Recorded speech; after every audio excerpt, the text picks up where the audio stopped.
ଯେଉଁ ମଣିଷ କୌଣସି କାମକୁ ଛୋଟ ଭାବେ ନାହିଁ ସେ ହିଁ ଦିନେ ସଫଳ ହୋଇଥାଏ। କାରଣ କୌଣସି କାମ ଛୋଟ ହୋଇନଥାଏ। ଆଉ ସବୁ ବଡ଼ ସଫଳତା ଏହି ଛୋଟ କାମରୁ ଆରମ୍ଭ ହୋଇଥାଏ। କେହି ଜଣେ ମାଟିହାଣ୍ଡିକୁ ପଚାରିଲା, ତମେ ଏତେ ଥଣ୍ଡା କାହିଁକି?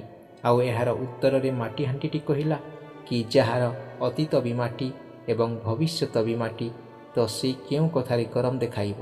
ଯେଉଁ ମଣିଷ ଜୀବନରେ ଦୁଃଖ କ'ଣ ବୁଝିଥାଏ ନା, ସେ କେବେ କାହାରି ପାଇଁ ଦୁଃଖର କାରଣ ହୋଇନଥାଏ।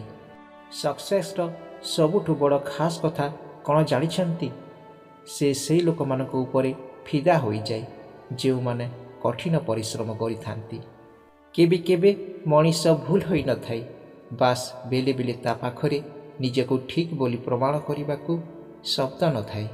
ଅନୁଭବ ତାହା ନୁହେଁ କି ଆମ ଜୀବନରେ କ'ଣ କ'ଣ ଘଟିଯାଇଛି, ବରଂ ଅନୁଭବ ହେଉଛି କି ସେହି ପରିସ୍ଥିତି ବା ଘଟଣା ସମୟରେ ଆମେ କେମିତି ପ୍ରତିକ୍ରିୟା କଲୁ। ମଣିଷ କେବେ କେବେ ଭାଙ୍ଗି ନଥାଏ, ବାସ୍ ହାରି ଯାଇଥାଏ। କେବେ ନିଜ ଭାଗ୍ୟଠାରୁ ତ କେବେ ନିଜ ଲୋକଙ୍କଠାରୁ।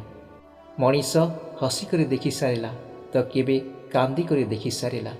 କାହାକୁ ନିଜର କରି ଦେଖିସାରିଲା ତ କେବେ କାହାକୁ ହରେଇକି ଦେଖିସାରିଲା। କିନ୍ତୁ ସେ ଗୋଟିଏ କଥା ଶିଖିଲା କି ଜୀବନ ସେ ହିଁ ଜିଇପାରିଥାଏ ଯିଏ ଏକା ବଞ୍ଚିବା ଶିଖିଯାଏ।